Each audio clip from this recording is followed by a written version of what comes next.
The SUV screeched to a halt. The sound of tires dragging against asphalt pierced the calm morning air of a quiet Los Angeles suburb.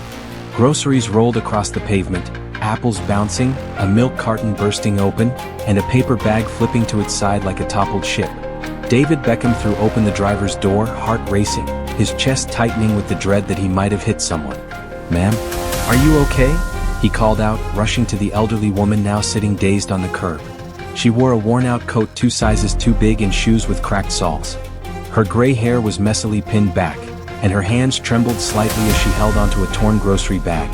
Beckham crouched beside her, one knee on the blacktop, his designer watch catching a glint of the California sun. A crowd began to form, neighbors, passers-by, even someone filming from a porch. "Please don't move too quickly. I'm so sorry, I didn't see you coming out behind the van." The woman didn't respond right away. Her eyes, misty and unfocused, scanned Beckham's face.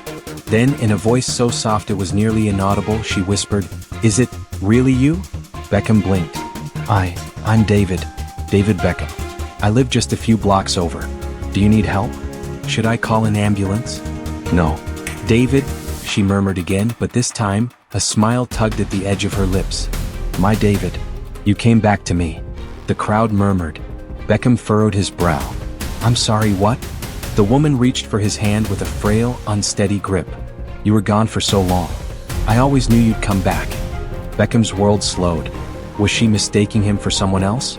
Had the shock of nearly being hit caused her to confuse him with a lost son? Before he could respond, she pulled his hand close to her chest and wept, soft, desperate sobs that echoed in the silence around them. The paramedics who arrived moments later checked her vitals and found nothing broken, just bruised knees and groceries scattered across the road. Beckham insisted on driving her home. He helped her gather her things and led her gently to the passenger seat of his Range Rover. "What's your name?" he asked softly as he buckled her seatbelt. "Margaret. But everyone used to call me Maggie," she said with a fond smile. They drove through winding streets until she directed him to a modest one-story house tucked behind a large oak tree. The paint was chipped, the lawn untended, and the porch creaked under their weight. Beckham helped her inside, where the living room was cluttered but cozy, filled with old photographs, crocheted throws, and the smell of dust and dried lavender. On the mantel was a faded picture of a boy, maybe 10 years old, sandy blonde hair and a toothy grin. Beckham felt something twist in his chest. "That's David," Maggie said, seeing him stare. "He was 10 when he disappeared. They said he might have drowned, but I knew he'd come back." Beckham swallowed hard. I'm so sorry." She turned to him, those same hopeful eyes locked onto his. "You don't have to apologize. You're here now." Beckham didn't know what to say. Was it cruel to correct her? Or kinder to play along until she was stable? Her fragility struck him, not just physically but the years of loneliness waiting for someone who never came. He glanced back at the photo, then at Maggie, who had already begun preparing tea, humming as if nothing strange had happened at all. He stayed for over an hour, helping her arrange her pantry, lifting a heavy box she had been struggling with, and listening to her recount tales of David as a boy, how he loved peanut butter, how he used to sing Elvis songs to her before bed, how he once tried to fix a radio and nearly set the garage on fire. The more she spoke, the more real that David became, like a ghost she had kept alive through memory and will. When Beckham left that afternoon, he didn't drive straight home. Instead, he sat in the parking lot of a nearby coffee shop, staring out the windshield, haunted by Maggie's words. "You came back to me." The phrase looped in his head like a chorus. Something about the encounter felt too deep to ignore. He wasn't her son, but what if, for now, he was the closest thing to family she had left? Later that night, Beckham couldn't sleep. He stood in his sleek, modern kitchen, staring at the marble countertop, the house so silent it felt like a museum. He kept thinking about Maggie's eyes, how they lit up not with confusion but joy. And something else. That house, the photograph, the missing boy. It wasn't just a confused old woman clinging to fantasy. There was a story there, maybe a real one. A tragedy buried in time. He opened his laptop and began searching. Missing child David plus Los Angeles suburbs. David boy disappeared 1980s, Maggie missing son. Nothing exact, but fragments of old news clippings surfaced. Reports of a young boy named David Jensen who vanished from his backyard while playing. Case went cold. No leads. No remains ever found. Beckham leaned back in his chair. It had to be him. It had to be her. That night he made a decision. He'd go back to visit her. But not just for comfort. He wanted to know what happened. For her. For the boy in the photo. And maybe, for himself. The next morning, Beckham returned to Maggie's house with a small bouquet of daisies and a warm pastry from a local bakery. She greeted him with the same soft surprise, as though she hadn't fully expected he'd return. "You're back," she said, and her smile deepened. "You always loved daisies." Beckham nodded gently, choosing not to correct her. Something about her vulnerability, her deep-seated belief, made truth a secondary concern to kindness. Inside, the same warmth lingered, though this time he noticed more. Framed pictures of Maggie and a man who must have been her husband, a navy uniform, then more recent photos, birthdays with no guests, an empty chair at a dinner table, and one photo where Maggie appeared to be holding a birthday cake for herself, smiling with only the television in the background. Loneliness hung in the air like a quiet echo. They sat on the couch. Beckham sipped tea while Maggie excitedly pulled out an old scrapbook. Newspaper clippings, school drawings, old report cards. One showed David's name, David Jensen, 2nd grade, class awards. "He was so smart," Maggie said, flipping through the pages. "Always wanted to be an astronaut until he decided he wanted to be a magician." Beckham chuckled. "That's a big switch." He said astronauts never get applause. Magicians do. There was something deeply human about the way she talked, not with sadness but reverence. As if David had never really disappeared but just gone somewhere she couldn't reach. Beckham took in every word, not just out of curiosity, but out of a strange responsibility he couldn't yet explain. He was a stranger, yes, but now to Maggie he was an anchor. That evening, Beckham sat with his longtime assistant, Claire, going over the situation. She looked at him as if he were reciting a plot from a Netflix drama. "So, she thinks you're her son and you're going along with it?" "It's more complicated than that," Beckham replied. "She's alone. She's convinced. I can't just walk away."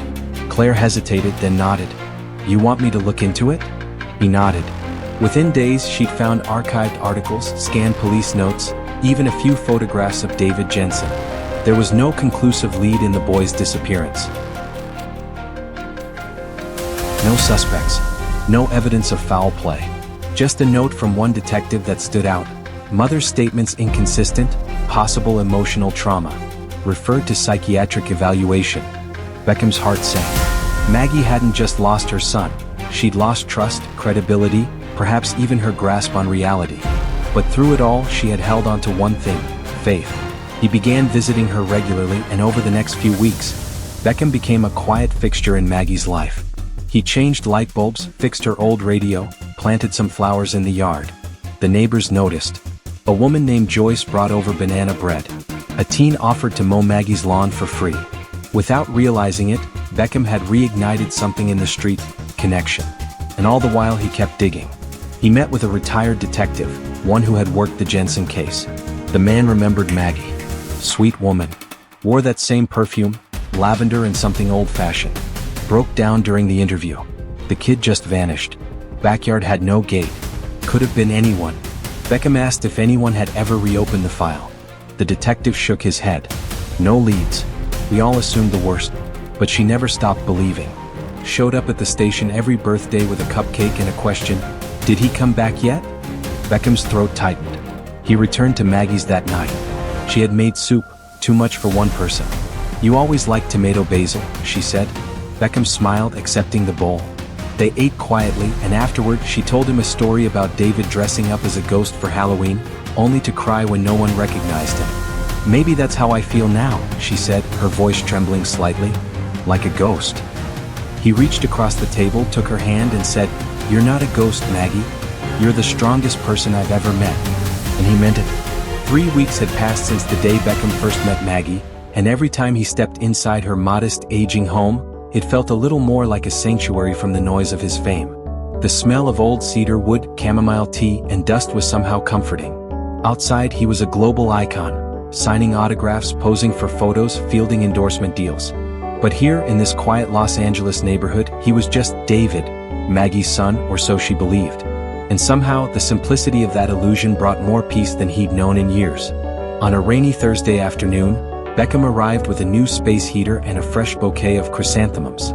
Maggie had mentioned the nights were getting colder, and he couldn't stand the idea of her shivering alone in that house. As he plugged in the heater and adjusted the settings, Maggie busied herself in the kitchen, humming the tune to "Can't Help Falling in Love." The radio was playing softly in the background, and the flickering fireplace cast a warm glow across the wooden floorboards. "I remember you used to hate the cold," she said, handing him a mug of tea. "You'd sleep with 3 blankets and still complain." Beckham smiled. "Sounds like me." She laughed, and then for a fleeting moment, her expression turned distant. "Funny how memories feel like dreams. Sometimes I wonder which parts were real." That sentence lingered with him the rest of the evening. He watched as she carefully dusted a shelf of ceramic figurines, her movements slow but deliberate, like someone trying to keep the past alive one ritual at a time. There was fragility in her, yes, but also resilience. He began wondering just how much she truly remembered. Was she confusing him with her son? Or had time twisted her memories into something less precise but more emotionally comforting? Later that night, Beckham sat at his kitchen counter with Claire, poring over manila folders and old case notes she had retrieved through a private investigator. "There's a theory," she said, pushing her glasses up the bridge of her nose. "Some neighbors back then claimed a white van had been seen circling the block the day David went missing. But no one followed up. LAPD wrote it off as a dead end." Beckham leaned forward. "Was there a license plate?" "Witness sketch." Claire shook her head. "Too vague. No solid evidence. But there's one thing. Maggie's husband, Robert Jensen. He left not long after their son disappeared. Some say he just couldn't handle the grief. Others said he might have known more. Where is he now?" "Died 6 years ago. Heart attack. Lived alone in Reno." Beckham sat back in his chair. The weight of unresolved trauma hung thick in the air. Maggie had lost her son, then her husband, then her credibility, and finally her memory. But not her hope. The next day, Beckham took Maggie to the ocean. She hadn't seen the beach in over a decade, and as they walked along the shore, her eyes sparkled with childlike wonder. "David loved the ocean," she said, looking out at the crashing waves. "Said it was like listening to God breathe." They sat in silence for a long while, the breeze tousling Beckham's hair. He turned to her. "Do you remember anything new about the day he disappeared?"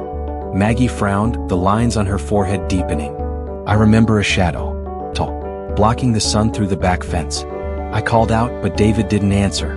Just his toy truck, sitting in the grass." She shivered, not from the wind but from something deeper, an echo of loss that still haunted her. That night, Beckham made another decision. He would reinvestigate this himself. Not just through Claire or the private eye, but directly. He had the money, the time, and now, the motivation. He began meeting retired detectives, searching archives, speaking to neighbors who still lived on that block from decades ago. Slowly, fragments began to emerge. Small inconsistencies in statements. A neighbor who recalled hearing shouting that day, a gardener who had once seen Robert arguing with someone over the phone. He even reached out to a forensic sketch artist to digitally age progress the only photo he had of the young David Jensen. What would a now 40-something man look like based on that childhood face? The image printed was chilling. Staring into it felt like peering into a life that had almost been but wasn't. One evening, as Beckham sat beside Maggie watching a rerun of an old sitcom, he handed her the photo. "Does this look like him?" She held it delicately, eyes scanning the image with a trembling hand. "Yes," she said after a pause. "His eyes, they're the same. My David had kind eyes." It wasn't much, but it was enough. In the weeks that followed, Beckham's life became a quiet duality. One half spent as the man the world adored, photographed at charity galas and soccer events, and the other half spent in Maggie's modest living room, helping her with crossword puzzles or fixing the leaky faucet under her sink. Fame never followed him there, just a sense of grounding he hadn't known he needed. One evening, as he returned from a late meeting with a former officer who once worked on David Jensen's case, he walked into Maggie's house and found her crying silently on the couch. The TV was off. The lights were low. She clutched a small blue sweater in her lap. "I found this in the attic," she said without looking at him. "It still smells like him." Beckham sat beside her. "You miss him every day, don't you?" She nodded, eyes glassy. "Sometimes I dream he's home, sitting right here. And I'm pouring him orange juice and he's telling me about school. Then I wake up and the silence hits like a gunshot." Beckham put an arm around her, and for a moment he let the illusion be real, for her and maybe even a little for himself. That night, after Maggie had gone to bed, Beckham sat in her kitchen, scrolling through messages from Claire. She had news. A man had been tracked down in Oregon matching the age-progressed photo. Went by the name Daniel Shaw. Lived alone, worked as a mechanic. No known relatives. No criminal record. But there was something strange. He had been adopted at the age of 6 by a couple who had since passed away. Birth records were sealed. Timeline matched David Jensen's disappearance. Beckham's heart pounded. Could it be? He sent a request for a private DNA test, arranged through a medical contact with discretion. He didn't tell Maggie. Not yet. Not until he was sure. The following week he kept up appearances. He helped her bake cookies. They played Scrabble. She beat him 3 games in a row and danced a little jig when she placed the word miracle on the triple word score. Beckham laughed until he cried. Then came the results. Positive match. 99.9%. Daniel Shaw was David Jensen. Beckham stared at the email for 10 minutes before calling Claire. We found him, he whispered. His voice trembled. Now came the harder part, what to do with the truth. He flew to Oregon quietly, using a private charter to avoid media attention. When he arrived at the auto shop where Daniel worked, he was met with a man in oil-stained overalls and a guarded expression. Daniel looked at him warily. You're Beckham, right? Soccer guy? Beckham nodded. Yeah, but I'm here for something else. He handed him a folder. DNA results. Photos. Newspaper clippings. A picture of Maggie holding a cupcake in front of a birthday candle. Daniel's hands trembled. What is this? Your mother never gave up looking for you, Beckham said softly. And I think it's time you met her. Daniel sat down on a tool bench, stunned. I thought I was abandoned. My parents told me I was left at a hospital. Beckham shook his head. You were taken. And your mom, Maggie, never stopped believing you were alive. For several minutes, Daniel said nothing. Then tears. A week later, Beckham brought him to Los Angeles. Maggie was in the garden, watering her violets. Beckham walked up to her, his voice light. Maggie, there's someone I want you to meet. She turned and froze. Daniel stepped forward. He looked just like the photo. Older now, worn by life, but the same warm eyes. Maggie's knees buckled. Beckham caught her. Daniel fell to his knees in front of her, tears running down his face. Mom, it's me. It's David. For a long moment, silence. Then Maggie lifted her trembling hand, cupping his cheek. My baby, she whispered. They embraced, the kind of hug that collapses time and mends wounds no medicine can touch. Beckham turned away, giving them space. His own eyes wet. For the first time in years, he felt like he'd done something greater than a goal, greater than a trophy. He had restored a family. That night, as the 3 of them sat around Maggie's kitchen table, she kept holding both their hands, like she was afraid to let go. The next morning, her memory was clearer. Her voice stronger. The fog that had plagued her for years began to lift.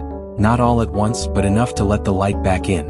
In the days that followed the emotional reunion between Maggie and her long-lost son, the house began to fill with a new kind of energy.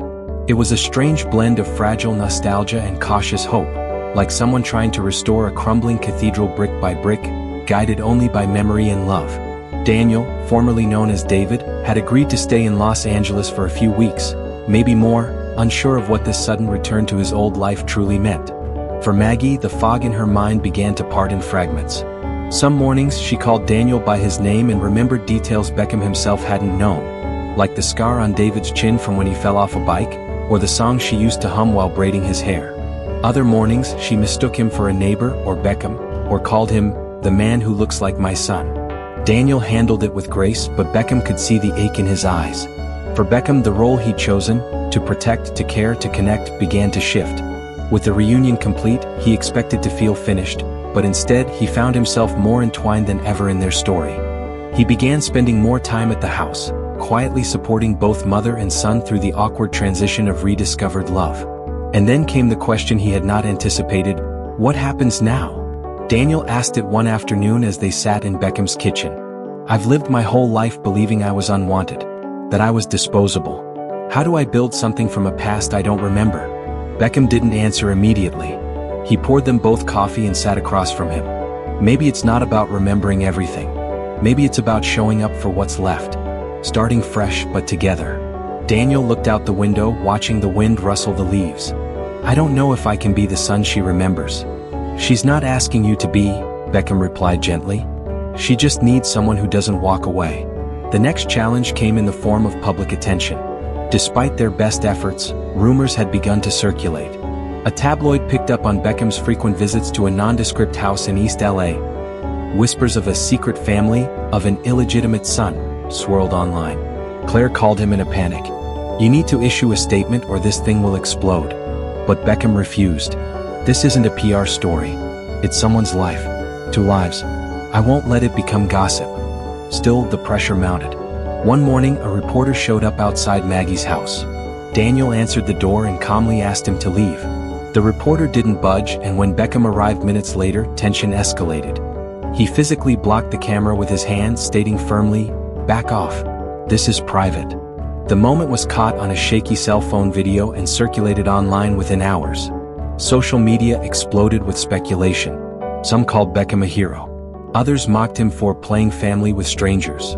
But Beckham ignored it all.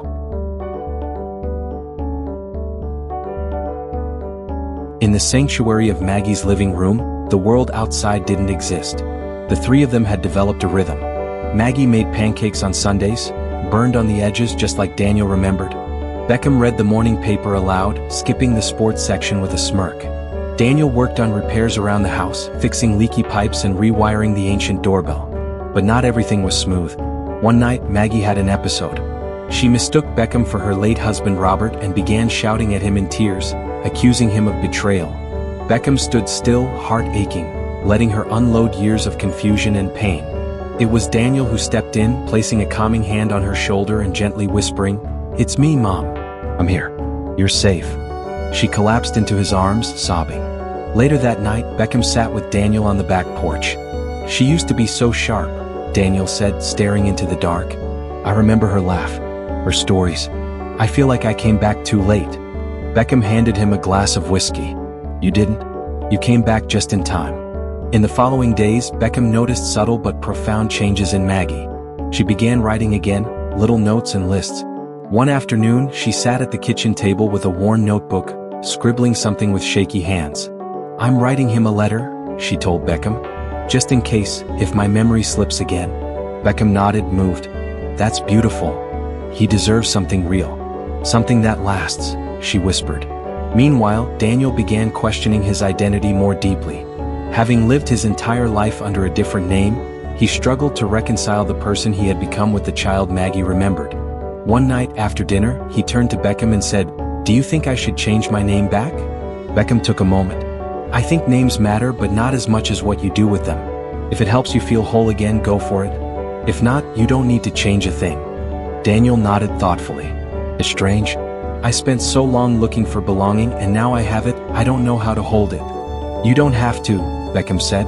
"Just let it hold you for a while." But just as peace began to settle in, Maggie had a health scare. Beckham found her one morning collapsed on the floor near the stairs. She was rushed to the hospital, diagnosed with a mild stroke. Though not fatal, it shook them both. Daniel sat beside her for hours, holding her hand, murmuring stories of the life he was beginning to remember. Fragments of birthdays, laughter, a soft lullaby in the dark. In the sterile hospital room, Beckham saw something shift between them. Daniel was no longer the lost boy trying to make sense of a forgotten past. He was becoming a man with purpose, rooted, connected, responsible. Maggie recovered slowly, and when she returned home, the house felt changed. She moved slower, spoke less, but there was clarity in her eyes. One evening she told Beckham, "I know I'm not what I used to be, but for the first time in years I feel like myself." In that same breath, she asked Beckham something that caught him off guard. "Why are you still here?" He looked at her, surprised. "Because I care. Because you're family now." She smiled softly. "But you could have walked away.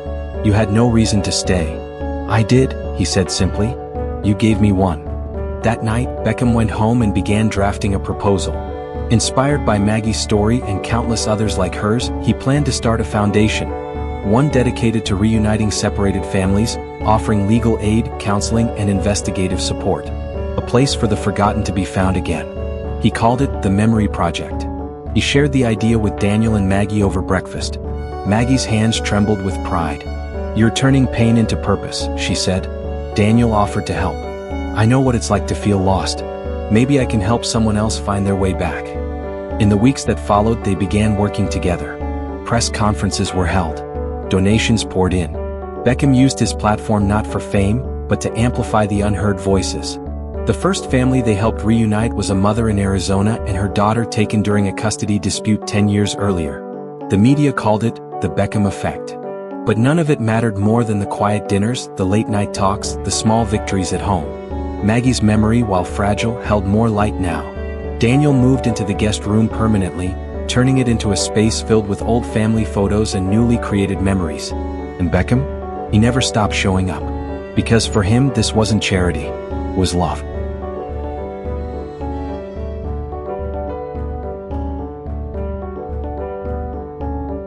It had been almost a year since Beckham first slammed on the brakes outside that crosswalk in East LA, and yet, in many ways, it felt like a lifetime ago.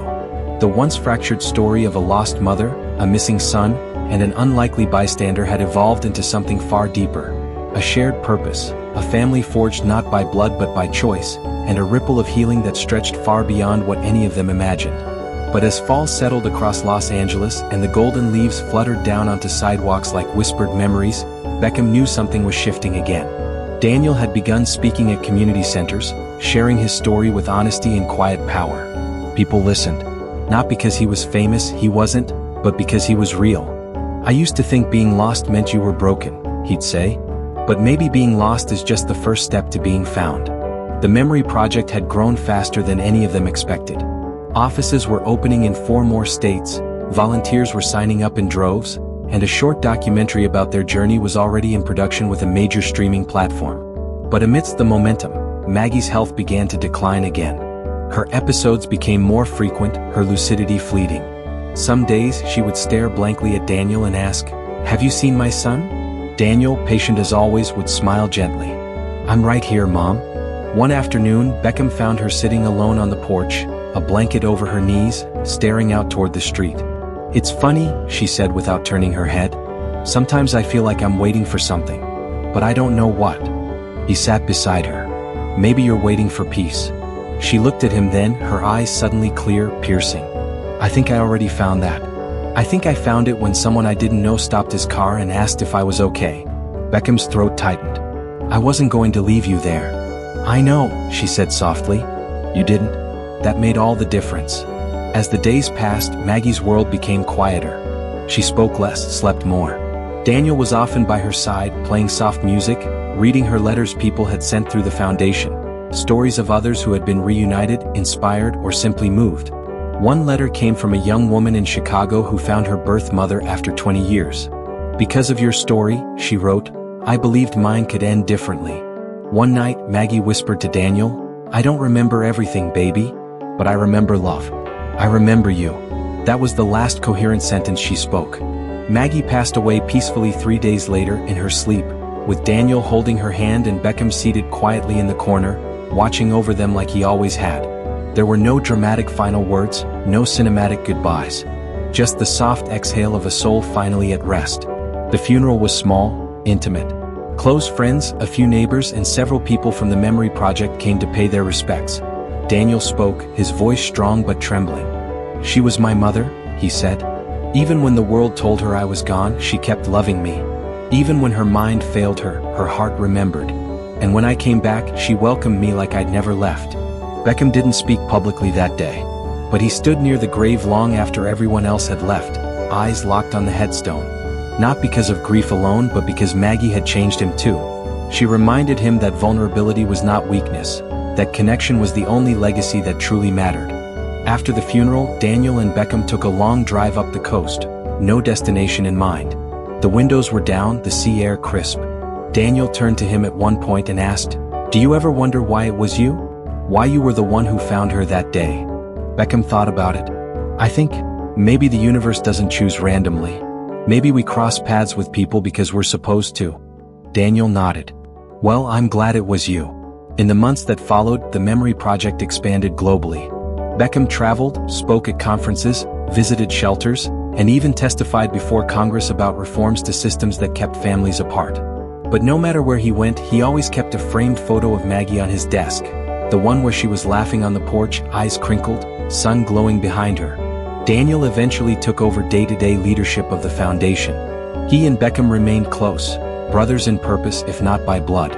On the anniversary of Maggie's death, they hosted a candlelight vigil attended by hundreds of families reunited through the project. There were tears, of course, but also laughter, songs, and thousands of tiny lights flickering against the night sky like memory itself.